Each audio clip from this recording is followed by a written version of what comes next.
We are with the We Ride mountain bikes. Welcome to Nepal.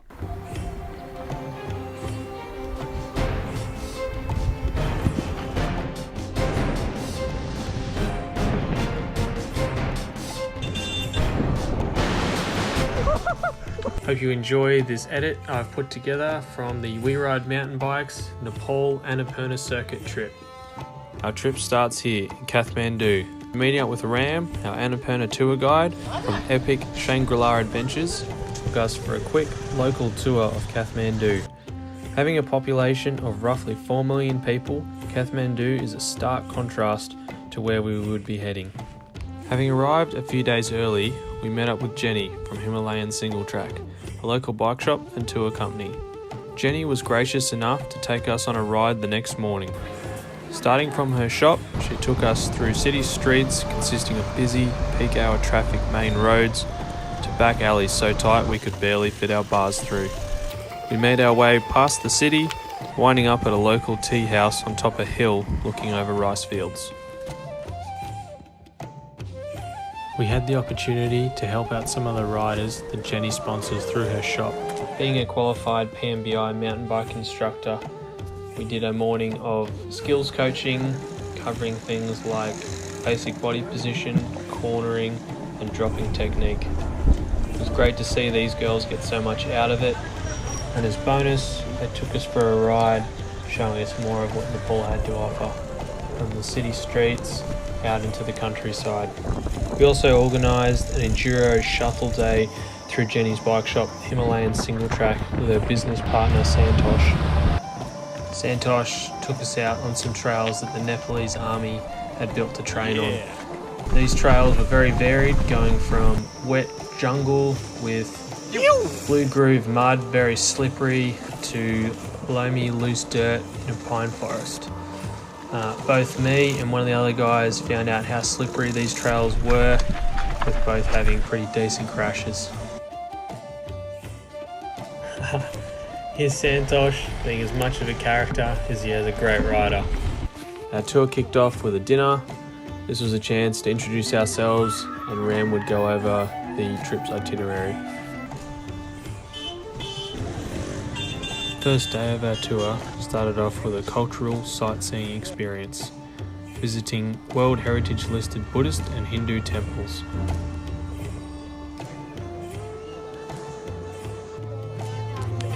An incredible blending of cultures can be found throughout much of Nepal, with Buddhist influences coming from the north and Hindu practices coming from the south. Part of the tour, we got to see some of the buildings that still had a lot of damage done from the horrendous earthquakes that Nepal suffered several years before. Alright, our trip begins. Today's drive was from Kathmandu to Besesehar.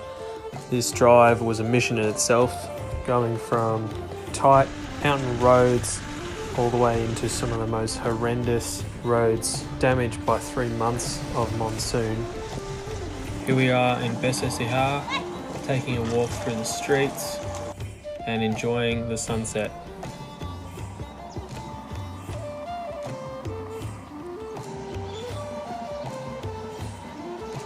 Day 3, Besesehar to Chamje. On our way to Chamje, we were greeted with an eye-opening scene. A recent avalanche had taken down 4 homes and killed 7 people. The rough roads continue as we climb further and further towards our start point, Chamje. With each blind corner we turn, we get a better understanding of just how beautiful Nepal is. As we drive further and further up, we pass porters and other people doing the circuit. At our halfway point of the day, we drive into Chamje, where we have lunch and look over a breathtaking waterfall. After our quick stop, we get back in the jeeps and continue to climb, starting the day at the elevation of 800 metres, going up to Chamje at 2,650 metres. Day 4, Chamje to Pisang, about 17 kilometres and a further 700 metres of climbing. We start the day off with a beautiful sunrise. The first day, our mountain bikes got to touch dirt. We took our time cruising up the steep, hard climbs and sending it on the descents. stop off for lunch along the way at a local apple orchard. With everyone feeling healthy and strong after lunch, we continued on, cracking jokes and pondering over what difficulties we would have to face to get to the top. I found it hard to keep an eye on the track in front of me whilst looking at these breathtaking views. The Annapurna Circuit has plenty of these suspension bridges, a good fun to cross and a good challenge as well. As we push on, the trails get steeper and steeper, in some places needing to put our bikes on our backs and gradually scamper up the hill. Whilst taking intermittent breaks along the way, we start to acclimatise. As we get closer to Pisang, we are greeted with the awesome views of snow-capped Himalayan mountains. It's places like these that your perception of height and distance is so far removed. It is impossible to capture how big these mountains really are. With peaks rising over 8,000 metres, it's definitely worth a look yourself. We continue on, enjoying the incredible trails and basking in the sun. We get to Upper Pisang in the early afternoon. After settling in, we enjoy some tea and bask in the extraordinary views. At the top of Upper Pisang village stands an incredible Buddhist temple. Both the colours and craftsmanship is something to be admired. Whilst going on an exploratory hike above Pisang, John and myself stumbled across a couple of yaks. I'm not too sure who got the bigger fright. At 3,300 metres of elevation, we start to notice the lack of oxygen. Both breathing and walking become harder. Every village we went through, we came across prayer wheels. It is customary to spin these in a clockwise direction, blessing us with good luck on our journey. Day 5, Pisang to Manang. We would ride 20 kilometres of undulating trail, ending up in Manang at 3,500 metres. The trails on the way to Manang were the best we'd seen yet. Frequent, short, punchy climbs were matched by fun, flowy technical descents. We stopped to have a quick snack and some tea, whilst our porters carried on with their consistently blistering pace. Riding along, we were graced with the presence of a Himalayan griffin. Gliding along the thermals with a 9-foot wingspan, this bird was a pretty amazing sight. Marijuana is found consistently throughout the Himalayan ranges and is considered a general weed. We carried on, reaching Manang around mid-afternoon. I went out for an afternoon explore, finding these two horses right on golden hour. Whilst photographing these horses, I heard a rustling behind me.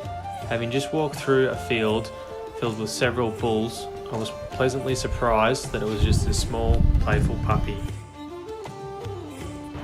Situated at 3,540 metres, Manang marked our halfway point to reaching Thorong La Pass, the highest pass in the world at 5,416 metres.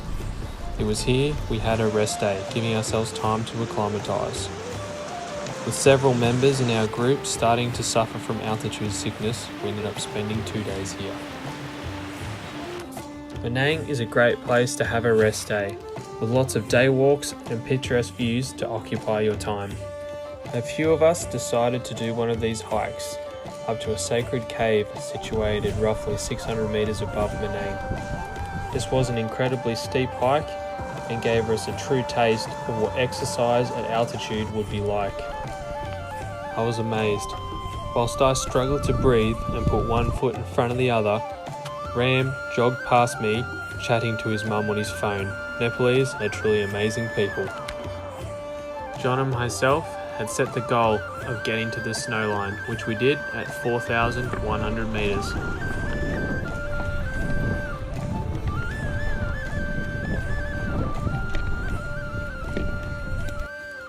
Day 8 sees us ride from Manang to Yukaka, about a 15-kilometre journey, 500 metres of climbing up to 4,000 metres. Riding to Yukaka proved to be an arduous day on the bike, with plenty of strenuous, sharp pinch climbs that had to be hiker-biked. We did have a lot of fun finding the odd descent. big old mountain. Oh. As we got higher, we came across a large herd of goats. Whilst they were sometimes difficult to get around, they did prove to make some pretty awesome shots.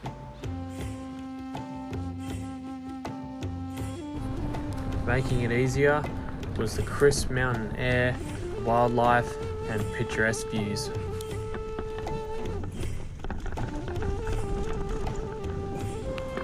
Riding into Yukaka, we turn our heads back and we are greeted with some of the most amazing mountain views we've seen so far. Going off on my usual afternoon exploratory hike, I came across a herd of yaks. I quietly followed them as they grazed. It was very interesting watching these massive animals seem so at home at high altitude. Day 9, we ride from Yukaka to Thorong, a 12-kilometre journey reaching an altitude of 4,500 metres. Here, the trails did one thing, got steeper and narrower.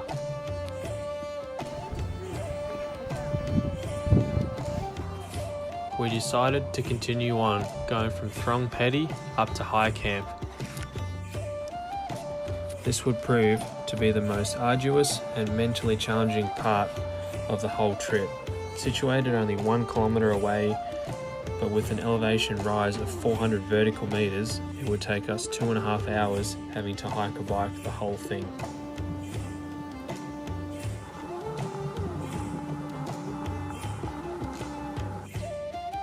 High Camp is at an altitude of 4,850 metres, a desolate place where the weather can change in an instant.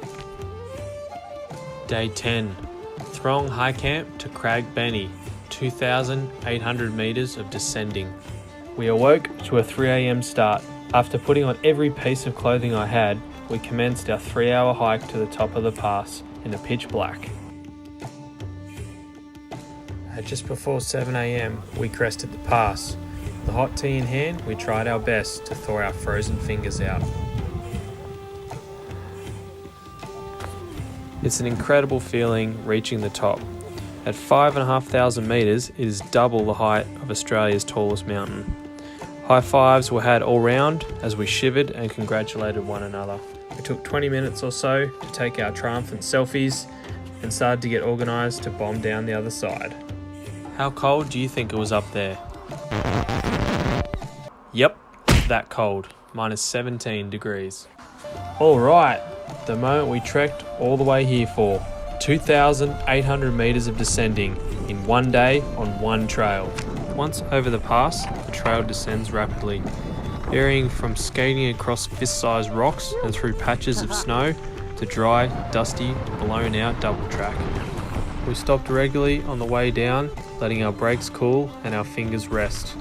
Having around half the oxygen one would have at sea level, I was surprised at how much my bike was affected by the altitude and high pressure, with both suspension and tyres becoming much firmer and unable to work at 100%.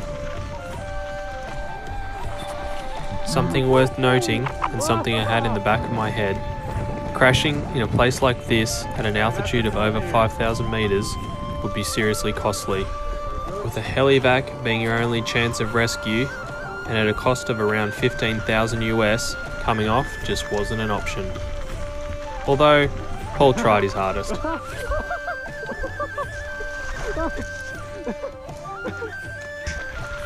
Having descended 650 metres, and an hour and a half later, we make our way into Chabu. Wow.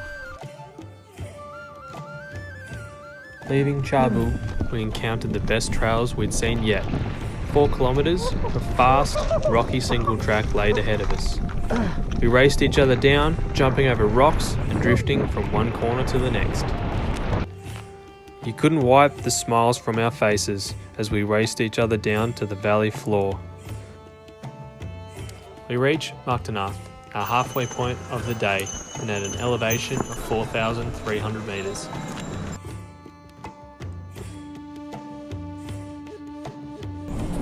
Past Makhtanath, the trails are completely different.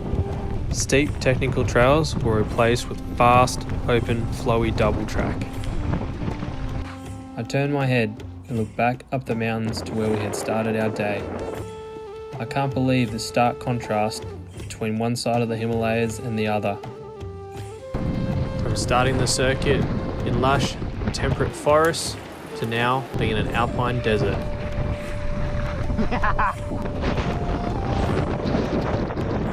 Continue on towards Kagbeni on fire roads that look like they might have come from a Mad Max scene, hitting speeds of up to 70 kilometers an hour.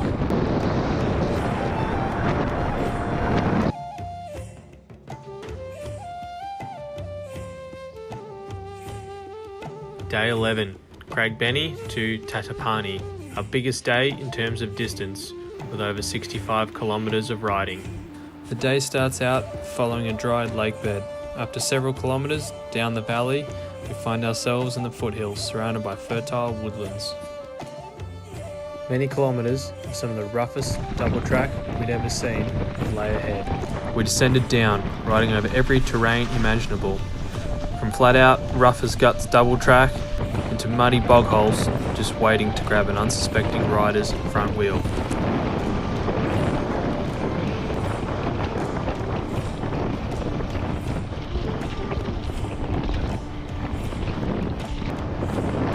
As we descended down, the tracks only became rougher and rougher. Puncture-awaiting rocks pierced through the scorched roads. Other traffic started to become more frequent, passing herds of goats walking to slaughter, dodging buses, four-wheel drives and motorbikes were all a common occurrence, all whilst pinballing down a road resembling a motocross track. It truly was an adventurous and fun-filled day on the bike, and another 1,200 metres of descending. That's cold as well, man. Day 12, Tatopani to Beni. Our last day of riding, and a further 300 metres of descending. After 35 kilometres, a van awaited us to take us to Pokhara. The tracks eased up somewhat as the traffic continued to increase. Dust-blown tracks were separated by the occasional mud-infested quagmire. We passed several small villages as we rode towards our journey's end. It was fantastic to see the smiles on all the kids' faces in every village we went past.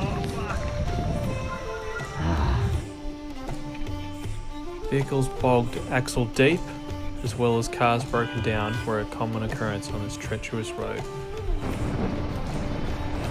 I was glad the first thing I bought in Nepal was a neck buff, an absolute must as it doubles as a face mask, keeping out dust, mud and other pollution.